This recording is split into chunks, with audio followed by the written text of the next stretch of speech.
Alors, aujourd'hui, je vais vous parler d'un artefact qui est déposé aux archives gays du Québec. Et c'est Ross Higgins, il y a plusieurs années, qui a porté mon attention à cet artefact en croyant que je pourrais en dire quelque chose. Donc, je dois faire au début une petite publicité pour le livre de Karim et de Frédéric parce qu'effectivement, mes recherches sur le livre ont pris la forme d'un essai qui est dans ce collectif d'une 40aine de pages. Là où je regarde toutes les luttes intestines, idéologiques. Je ne veux pas faire ça avec vous aujourd'hui. Vous pouvez croire, je crois que aussitôt qu'il y a un groupe militant, il y a des luttes à l'interne, des scissions, des trahisons et tout cela.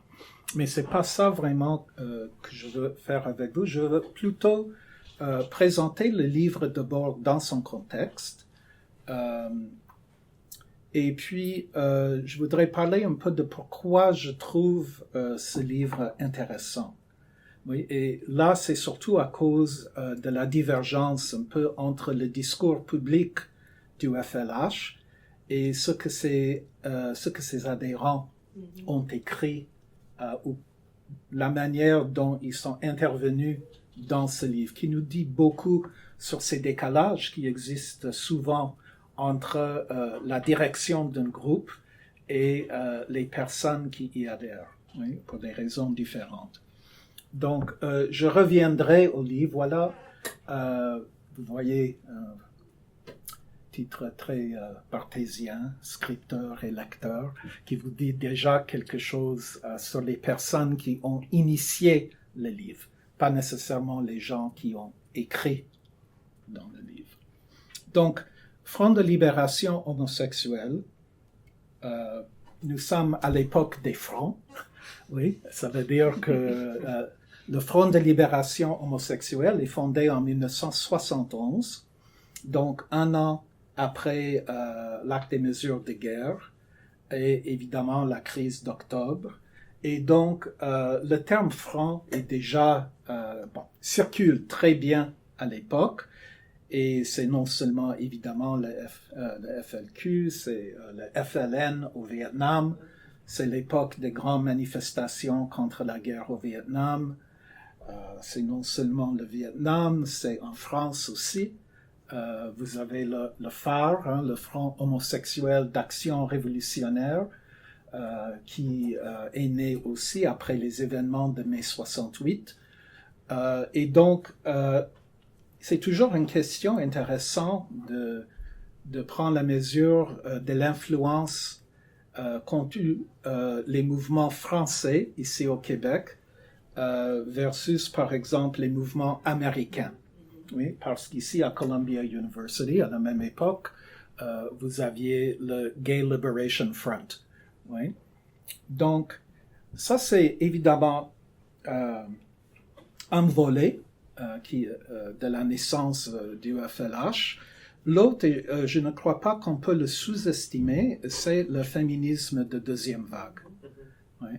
Et c'est intéressant parce que des fois, on a tendance à oublier qu'au début, le militantisme gay au Québec était très, très influencé par le mouvement féministe et qu'il y avait des femmes dans le FLH au début, comme il y avait des femmes dans l'ADGQ quelques années plus tard, au début, et chaque fois, ça finit par un échec.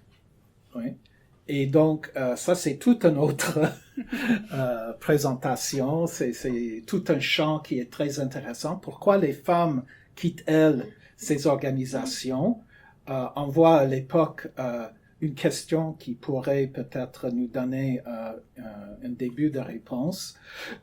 Donc ça, c'est un journal américain de l'époque, Every Woman, qui vient surtout de la tendance féministe séparatiste, oui, mais avec cette pointe d'interrogation, are men people? Oui, et can women's liberation liberate men? Oui. Et donc, évidemment, dans un certain féminisme, il y a toujours cette prétention, oui, que le féminisme, c'est pas seulement pour les femmes, mais c'est pour toute l'humanité et que ça va libérer les hommes aussi. Mais lorsqu'on voit ce qui arrive dans le FLH, c'est surtout, si je fais le contraste entre le sujet que vous nous avez présenté sur la filiation, il y a très peu de soucis par les hommes qui fréquentent le local du FLH pour ces questions. Il y a tout de suite une espèce de vie de cruising et une vie nocturne qui s'installe et les femmes supportent mal, évidemment, cela. Et puis, il y a toute une ambiance chez les militants du mouvement qui rend très difficile la prise de parole par les femmes. Mais c'est un autre sujet. Mais il y avait un aspect très important de ce féminisme de deuxième vague qui a beaucoup influencé le FLH et tous les autres groupes à l'époque, c'est cette idée du « the personal is political ». Oui?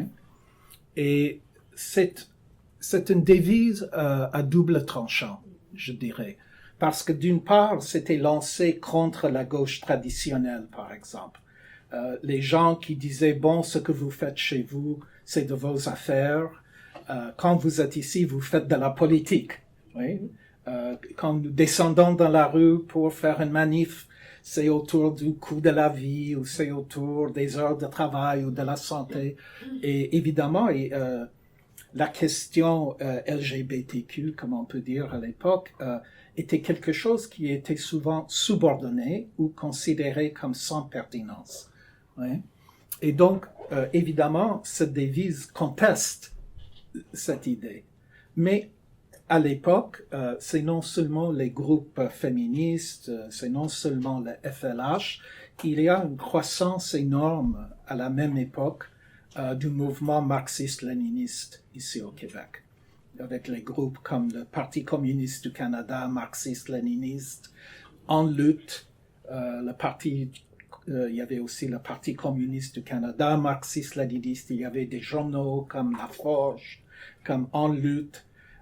Et là, c'était plutôt le contraire. C'était souvent inspiré par la révolution culturelle en Chine, où le personnel est devenu politique dans l'autre sens, dans le sens qu'il n'y avait aucun droit à l'intimité. Il n'y avait pas... toute la vie d'une personne était d'une certaine façon exposée pour être jugée.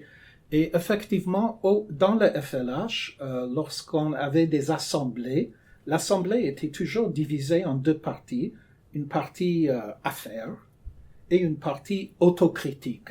Vous voyez? Et donc, c'était encore une raison, je crois, pour la vie assez brève du FLH. Donc, je vais juste continuer un peu avec mon contexte. C'est qui sont les prédécesseurs de ces mouvements de gay liberation qui surgissent au début des années 70. Aux États-Unis, encore, on a quelques modèles. On a la Mattachine Society, et ça, c'est un dépliant de la Mattachine Society. On est tous des girafes ou des zèbres. Mais, c'est ça. Donc, ici, c'est une orientation qui mise sur la respectabilité, sur la décriminalisation surtout. Hein, ça veut dire qu'on voit et on revoit aujourd'hui même des lois dans les États, aux États-Unis, au Canada, où l'homosexualité est criminalisée. Et c'est parce qu'on croit que des personnes qui sont comme ça sont des déviants, sont des malades. Je ne vous dis rien de nouveau.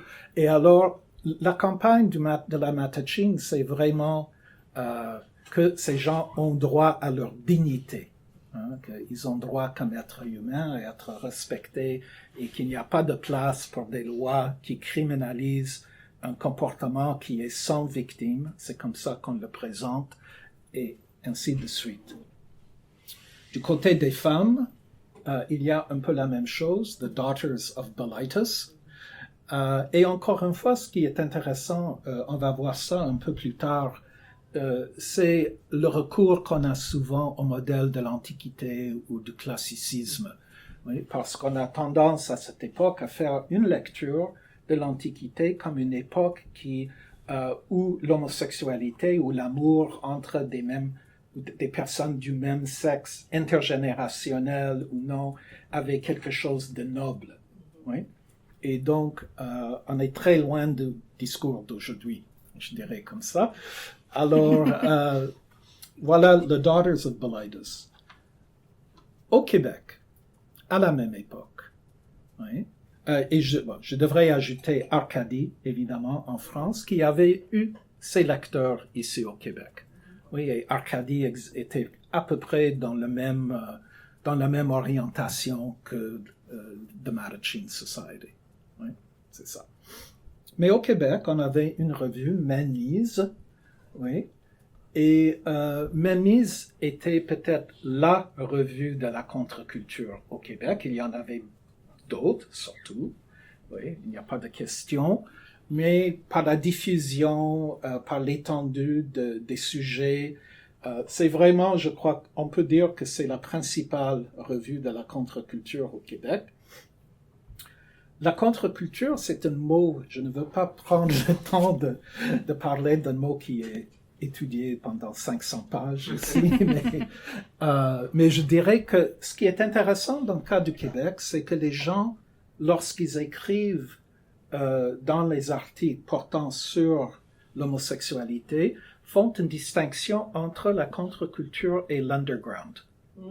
Oui, parce que, bon, vous connaissez tous les nuits de l'underground de Marie-Claire Blais, mais la question pour ces gens, c'est que est-ce que c'est vraiment mieux dans l'underground?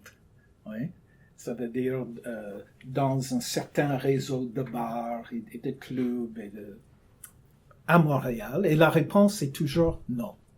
Oui? Ça veut dire que l'underground est aussi homophobe, aussi sexiste que la société dans l'ensemble, mais avec disons, un autre costume, hein, je dirais comme ça. Donc, la question est toujours, on ne peut pas se fier à l'underground comme un espace d'émancipation. Il faut créer nos propres espaces. Oui? Donc, Menmise, dans ses 3 premiers numéros, a des articles très importants sur l'émergence ou la nécessité de l'émergence d'un mouvement gay. Et donc, dans le premier numéro, il y a un article sur l'industrie du cinéma porno gay à Los Angeles. Assez étonnant, mais voilà. Mais dans le deuxième, on a déjà ce manifeste du Front de libération homosexuelle au féminin. C'était corrigé après, c'était drôle. Mais, et des articles, par exemple, pour un front gay à Montréal. Et vous pouvez lire, c'est Gilles-Hugues Yvonne de Maugincourt.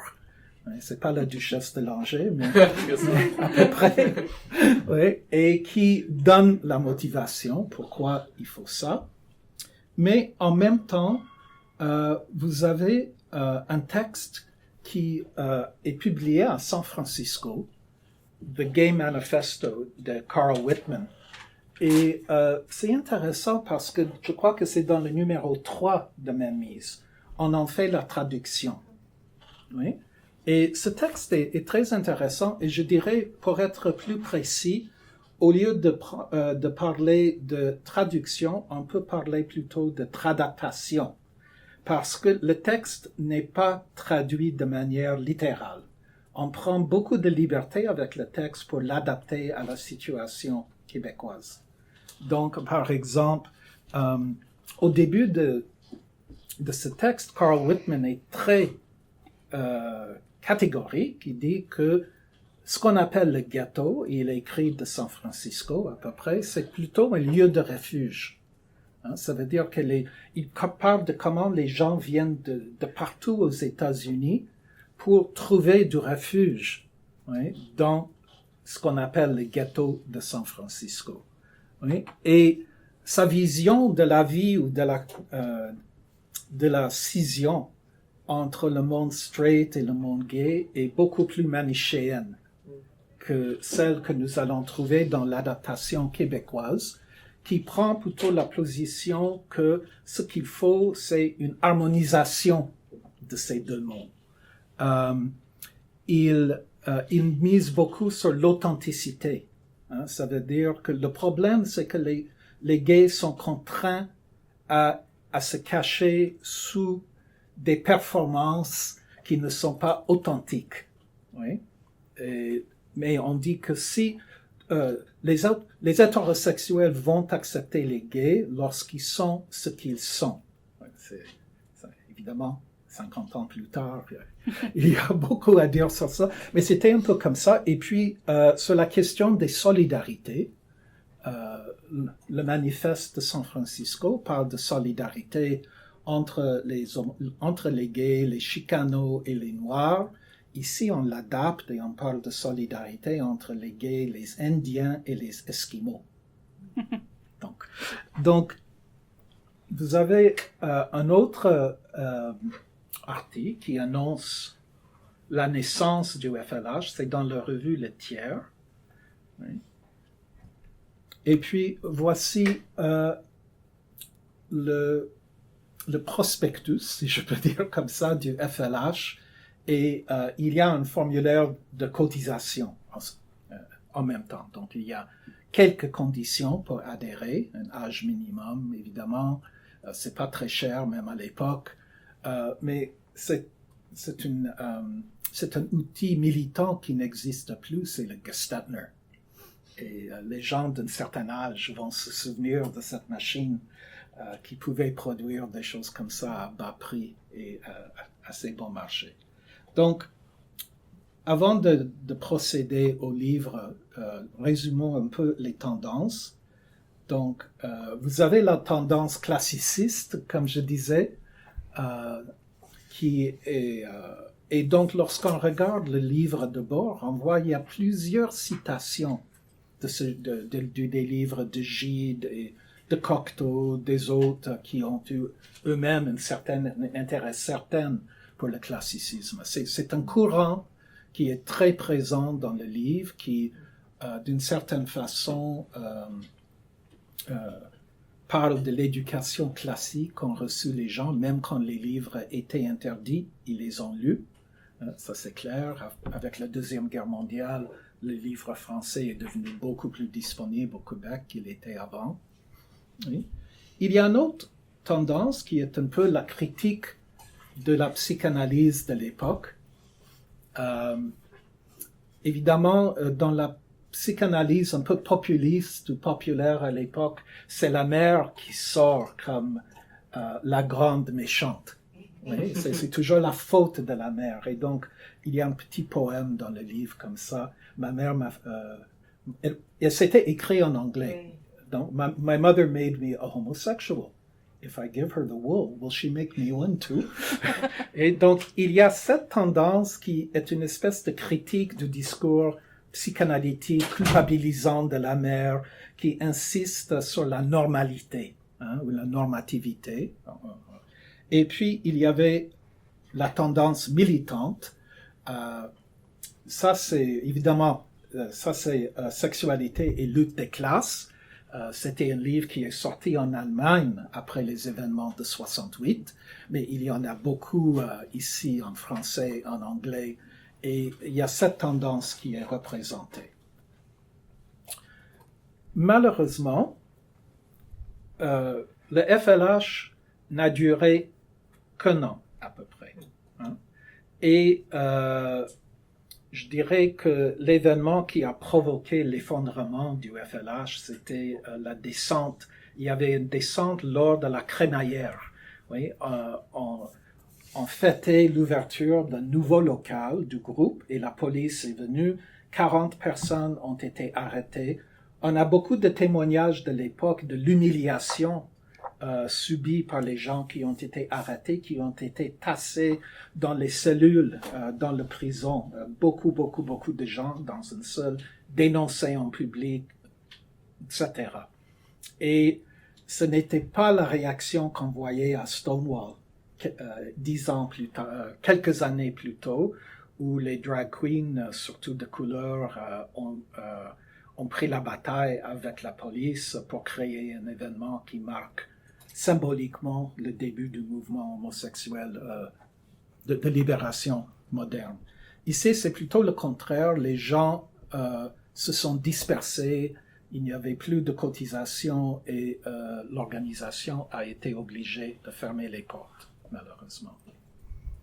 Donc, ça explique pourquoi, dans le cahier, qui est le livre de bord, il y a 200 pages, mais à peine une centaine sont remplies, parce que le FLH n'a pas eu la chance d'exister pour assez de temps pour remplir ce livre. Donc, à l'intérieur, on a toutes sortes d'interventions. Hein? Il y a des textes, hein? Il y a des poèmes, il y a des dessins, il y a toutes sortes de choses, c'est vraiment mêlé. Et le livre de bord était mis à la disposition de tout le monde dans le local du FLH. Donc les gens pouvaient venir, ils pouvaient contribuer à leur guise. Et donc, c'est intéressant parce que lorsqu'on regarde les contributions écrites, on voit qu'il y a des registres de langage très variés qu'on y trouve. Ça veut dire qu'il y a des gens qui manifestement sont formés, sont à l'université, au collège classique. Il y a des gens qui écrivent en joual, mais là, c'est un choix idéologique et on ne sait pas trop. Et puis, il y en a d'autres qui ont manifestement des niveaux de scolarisation plus bas. Oui, ça veut dire beaucoup d'erreurs de grammaire ou de syntaxe, d'orthographe qui ne peuvent pas être assimilées au joual, par exemple, ou à autre chose comme ça.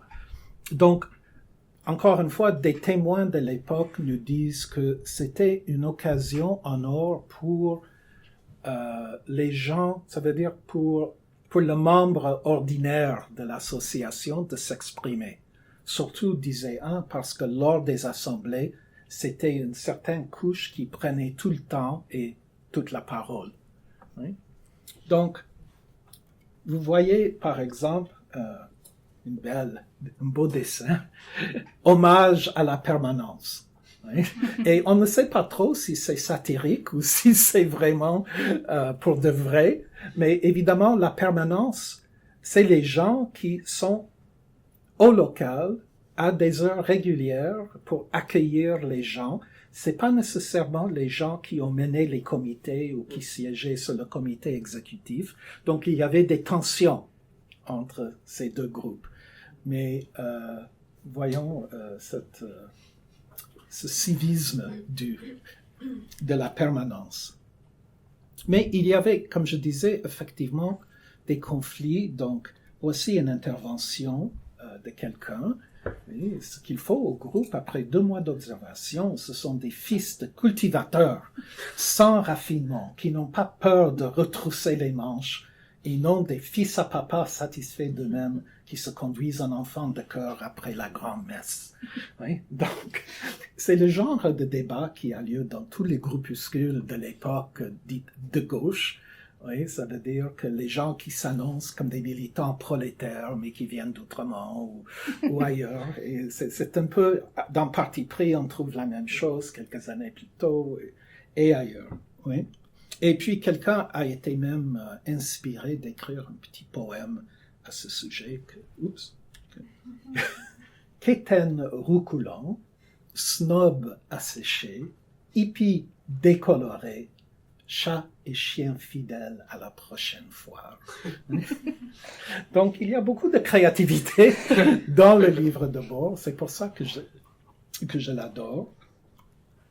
Il y a évidemment l'influence psychédélique à l'époque est très claire. On a beaucoup de dessins comme ça. Pour donner une petite idée.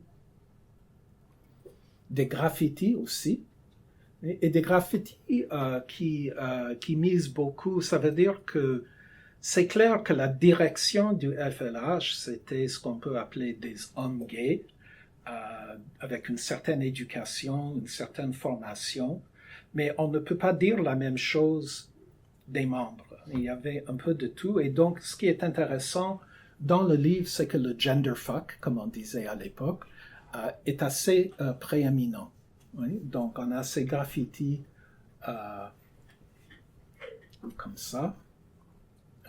J'aime les femmes et j'aime les hommes, mais les images sont plutôt mélangées.